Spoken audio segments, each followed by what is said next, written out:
Գյուրջան Կասկադ 60 ամիս փուլային վճարում բազմաթիվ առավելություններ։ Բայլույս ելի հայրենակիցներ, օրը գիրակի է եւ ինչպես ամեն գիրակի մենք պետք է զրուցենք։ Ուրեմն երեք մեր համագումարներ, գիտեք, օրենքով կուսակցությունները պետք է համագումար անցկացնեն եւ հաստատեն առաջին 30 համարները համամասնական ընտրական ցուցակի։ Բնականաբար ելույթներով մենք ներկայացրեցինք մեր կոնցեպտը, ինչու ենք մասնակցում ընտրություններին, ինչ տեքստերով, ինչ գաղափարական հենք է դրվում դրա տակ։ Արդյոք մենք մտնում ենք վարչապետական գզվրտոցի մեջ, թե չենք մտնում, դրա մասին նույնպես խոսեցինք, ես կբացեմ այս մի երկու թեմաները եւ ստացել եմ նամակներ, ուզում եմ նամակներին արձագանքել, բայց կարծում եմ շատ-շատերին կհուզի այն հարցերը, որոնք որ բարձրաձայնվում են։ Նամակներում գրված են, ուրեմն հիմնականում ողջևորված, որ շատ լավ է, որ որոշեցիք, վերջապես որոշում կայացրեցիք, որովհետև գիտեք, Լուսար Հայաստանը մինչև հիմա դիրքավորում չուներ ընտրություններին մասնակցելու վերաբերյալ։ Եվ այդ դիրքավորումը ըստ էության նոր է, գրեթե բոլոր ուժերը դիրքավորված են, բոլոր ընտրություններին մասնակցող ուժերը դիրքավորված են։ Բոլորին հայտնի է, թե բոլոր ուժերը ինչու են մասնակցում, ինչ են ասում, ով է իրանց վարչապետի թեկնածուն եւ այլն եւ այլն։ Եվ ուշադրություն։ Այս բոլորի մասնակցության թեման հայտնի լինելով հանդերձ, ընտրողների հարցումներով, ընտրողների շուրջ 30%-ը, 30-40 որոշ դեպքերում 40, բայց ասում եմ 30, վերցնենք 30-ը։ Չի կողմնորոշվելու ընտրի, չի կողմնորոշվել։ 1, երկրորդը։ Չի էլ որոշել կգնա ընտրության, թե չի գնա։ Այսինքն միլիոնից ավել մարդ Հայաստանի Հանրապետությունում չգիտի ում ընտրի 1 ու չգիտի կգնա ընտրություններին, թե ոչ։ Ու այդ ֆոնի վրա, պատկերացրեք այդ ֆոնն է, այդ պահը քննարկենք, այսինքն 1 միլիոն մարդ բոլոր ուժերը հայտարարել են, որ իրանք մասնակցում են ով իրանց վարչապետի տեխնացուն, քանի շտաբ ունեն ամբողջ քաղաքները, գյուղերը, մարզերը, բաները, մայրուղիները, մեծ բաներներով ծածկված են, բոլորը կան, բայց 1 միլիոն մարդ չգիտի ում ընտրի։ Ինչու՞։ Որովհետև այդ 1 միլիոն մարդը այն ուժերը, որոնք որ մտել են process-ի մեջ, հայտ են ներկայացրել։ Դրանց մեջ չի տեսնում այն product-ը, որի համար ինքը պետք է գնա ընտրության։ Եվ չի գնալու ընտրության։ Կամ եթե անգամ որոշում ունի որ պետքա գնա, չի որոշե ում ընտրի, որովհետև այդ հայտերը, որ ներկայացվել են այդ ուժերի կողմից, այդ մեծ բաներները, որ դրվել են, որ ինչ կայք մտնում ես, ինչ որ մեկին նկարած, ասես դմ բացվում է դեմը, ասես ինչ որ Գագիկ Ծառուկյանն է, չգիտեմ, կամ բանն է, Ուժեղ Հայաստանն է, ով ունի, բանը Քոչարյանի պաստառներն է, Նիկոլանց սրտեր, սա կա 1 միլիոն մարդ չի որոշել ում ընտրի, հա Քոչարյանց բաներ գովազդներն է։ 1 միլիոն մարդ չի որոշել ում ընտրի։ Այսինքն դուք քաղաքական ուժեր ձեր product-ները ներկայացրել եք, ու 1 միլիոն մարդ դեռ չի որոշել, որ ընտրի ու դեռ չի որոշել որ գնա ընտրական տեղամաս։ Այսինքն դուք ձեր ներկայացրած product-ներով ընտրողի սիրտը չեք շահել։ Այս ընտրողները չեն գալու ձեզ ընտրեն։ Եվ այդ ֆոնին մենք ասում ենք Լուսար Հայաստանը մտնում է ընտրական process-ի մեջ, չի մտնում ձեր վարչապետական գզվրտոցի մեջ, որովհետև կա, չէ, նեգատիվ բան կա, որ նեգատիվը ինչն է, որ բոլորը համաձայն են, որ պետք է իշխանությունը փոխվի, ընդդիմադիր դաշտում։ Բայց բոլորը համաձայն չեն, թե ումով փոխվի, ուշադիր։ Ով կգա իշխանության, այ դա բոլորն ասում են, պետք է ես գամ, նա ասում է, պետք է չէ ես գամ, նա ասում է, չէ, անպայման ես, մենակ մեր տեխնացուն բան, ուտեղ Լուսար Հայաստանը մենք, ասում ենք Ժորժան, մենք չենք մտնում այդ գզվրտոցի մեջ։ Եվ չենք ասում, որ մենք վարչապետի անպայման այս տեխնացուն ունենք։ Այ եթե ինքը չլինի, երկիրը կկործանվի։ Երկրաշարժ կլինի, բան հրդեհ կլինի, ջրհեղեղ, պատերազմ։ Մենք չենք ասում դա։ Մենք ասում ենք Ժորժ ջան, մենք չենք խաբելու ձեզ, սա падգամավորական ընտրություններ են։ Մենք գնում ենք խորհրդարան։ Ժողովուրդը խորհրդանում պետքա մեր նման մարդիկ ունենա, որ իրանց շահերը եւ Հայաստանի Հանրապետության շահերը պատշաճ պաշտպանված լինեն։ A, այսինքն առաջինը։ B, երկրորդը, այսինքն Երբ որ խորհրդանը կձևավորվի, այդ խորհրդանում մենք դերակատարում կունենանք այդ ընտրական գործում, թե ով լինի վարչապետը, քանի որ ոչ մի ուժ չի կարա միաձայն իշխանություն ձևավորել։ Այդ ժամանակ այդ հարցը նոր կքննարկվի։ Ոչ մի ուժ միայնակ չի կարող ձևավորել իշխանություն։ Դեպաբար անիմաստ է այդ քննարկումը։ Բազմա ուժ իշխանությունն է պետք ձևավորել, ուրեմն։ Այս պարագայում մենք ասում ենք, մենք գտնում ենք, որ հանրապետության նախագահի պաշտոնում կարա մեր ազգային ինքնությունը պաշտպանող բարձր հեղինակության մարդ լինի, մենք առաջարկում ենք Միքայել Սրբազանին։ Մենք այդպես ենք տեսնում, մեր տեսլականն այդպիսին է,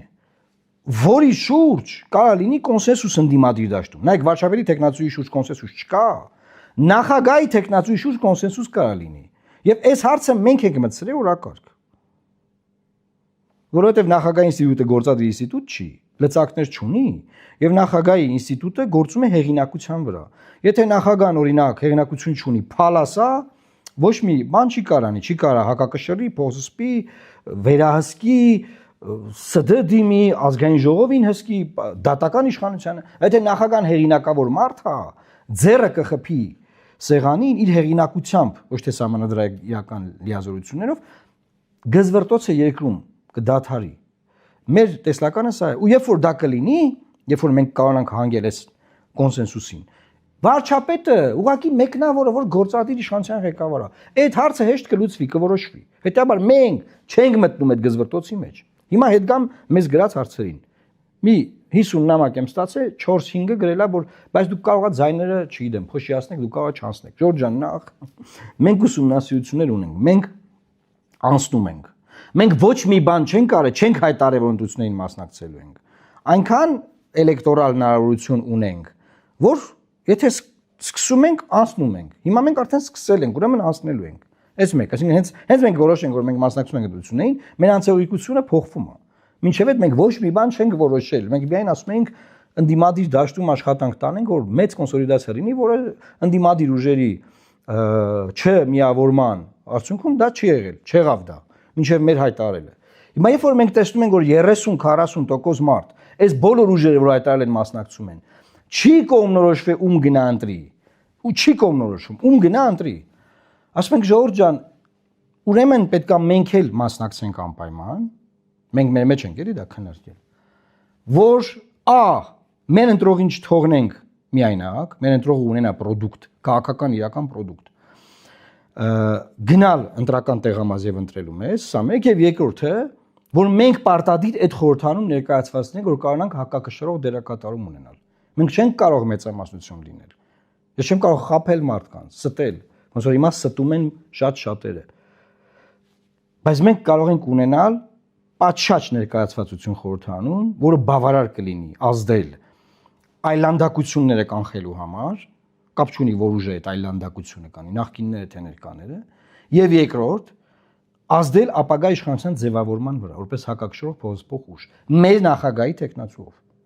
Մեր դերակատարումը սա է։ Դրա իրավա քաղաքական ոնց ասեմ, բանը, սոցիալ հոգեբանական նաև թեզը շատ կարևոր թեզ են առաջ քաշում, որը մեր Կարպիս Փաշոյանն է պատրաստել։ Ես ուզում եմ ձեր համար կարդալ։ Համերաշխություն ոչ միայն այսօր ապրողների, այլ նաև մահացածների եւ բոլոր նրանց հետ, որ դեռևս չեն ծնվել։ Ինչ է սա նշանակում։ Որ մենք առաջինը ամեն ինչ անելու ենք չուրանալ անցյալը եւ թույլ չենք տալու, որ ուրանալ անցյալը։ Անցյալի ուրացումը նշանակում է, որ մենք համերաշխ չենք մեր համար կռիվ տված զոհված մարդկանց հետ, ուրանում ենք Նժդեին, Մոնթեին, բոլոր ազատամարտիկներին եւ մեր զինվորներին, եթե համերաշխ չենք անցյալի հետ։ Այսօրվա ամբողջ քաղաքական ներկայապնակը համերաշխ չի անցյալի հետ։ Բոլորը անցյալին վերաբերվում են բանով, սխալմունքի հիմքով։ Մենք ասում ենք, մենք այդ համերաշխությունը բերելու ենք անցյալի հետ։ Ցեղասպանության զոհերի, հա, եւ հաջորդ թեզը։ Այսօր ապրողների հետ համերաշխություն, այսինքն անցյալը անցյալ, բայց այսօր ապրողները ներկան են։ Ներկայի հետ կռիվ չտալ, ներկան կառուցել, ներկան զարգացնել, ներկան հզորացնել սրա մասին է։ Եվ երրորդ թեզը է մի նախադասության, եւ բոլոր նրանց հետ, ովքեր դեռևս չեն ծնվել համերաշխություն։ Սա ինչ է նշանակում սիրելի հայրենակիցներ, որ ինչ ենք մենք ժառանգում, ինչպիսի պետություն ենք ժառանգում, Արևմտյան Ադրբեջան, որտեղ Սևանը Գյոյքչայ, չգիտեմ ինչ է, թե Հայաստանի Հանրապետություն։ Ինչ ենք մենք ժառանգում, զինանշան, որի վրա կա բիբլիական արած սարը, Նոյան տապանով, որ միշտ եղել է, անգամ խորհրդային սոցիալիստական հանրապետության ժամանակ։ Թե այն ինչ որ ուզում են անեն։ Մենք ինչ ենք ժառանգում, ատոմակայան ունեցող ինքնիշխան սուվերեն երկիր, էներգետիկ ինքնիշխանություն ունեցող երկիր, թե ատոմակայանը փակողների խմբեր։ Ատոմակայանը փակողների խմբեր են կուտակված երկրում։ Մի մասը նախկին իշխանության ժամանակակայլեր արել, որ ատոմակայանը փակվի, Եվրոպաներում չգիտեմ որտեղ է պարտավորություն է ստանձնել։ Մյուս մասներ հիմա թուրքերի եւ ադրբեջանցիների հետ է այդ բանի կոնցեպտի ջատագովը դարձել, բայց խափելով։ Խափում են, որ մենք մոդուլային բան ենք ուզում ստեղծենք, որ այս ատոմակայանը փակեն, դրա մասին շատ ենք խոսացել։ Սրանք օրինակներ են մեզ ձեզ բերում։ Այսինքն մեր իրավաքաղաքական հենքը սա է համերաշխություն ոչ միայն այսօր ապրողների, այլ նաև մահացածների եւ բոլոր նրանց հետ, ովքեր դեռևս չեն ծնվել։ Ես ուղղակի այս կոնցեպտը բացում եմ ձեր համար։ Չկա որևէ քաղաքական ուժ, որ այս տեքստով մասնակցում ընտրություններին։ Չկա որևէ քաղաքական ուժ, որ այս գաղափարական ապրանքը ձեզ ներկայացնում է։ Եվ այո 30-40% ընտրող չգիտի ում ընտրի։ Ու այս ֆոնի վրա մենք մտել ենք ընտրություններին, մարդիկ ասում են, ինչ որ մարդիկ էլի փոքրամասնություն է, բայց պետքա նաև արձագանքել այդ փոքրամասնության։ Հիմա մարդիկ ովքեր ասում են, կեցեք, ապրեք, մենք ձեզ ենք ընտրելու, ես շնորհակալ եմ այդ մարդկանց արձագանքելու բան չունեմ։ Ես շնորհակալ եմ իրանց աջակցության համար, այդ աջակցությունը բազմապատկվելու է, հազարներ է դառնալու քարոզարշավի ընթացքում։ Բայց նրանք ովքեր հարց են բարձրացնում, բայց կարող է միգուցե դուք սխալ եք անում, բան ես նրանց եմ պատասխանում հիմա, որ իմանան ինչը ինչոց է եւ ոնց է տեղի ունենում քաղաքական process-ը։ Եվ ինչ եմ ես խնդրում բոլորից, Ժորժ ջան, բոլորին խնդրում եմ աջակցել մեզ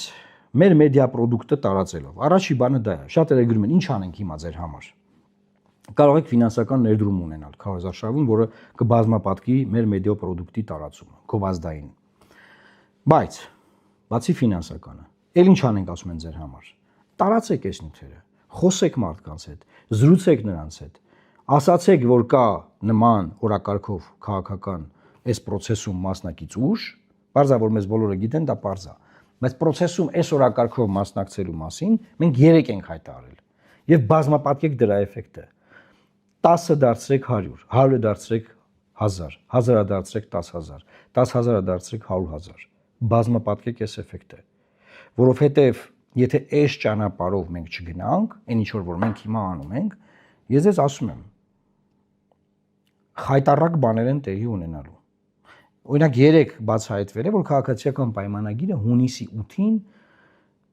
հանրահավաքի ծանուցում է տվել 30000-անոց հանրահավաք է ուզում անի հունիսի 8-ին։ Այդ որ դեպքում են հանրահավաք անում։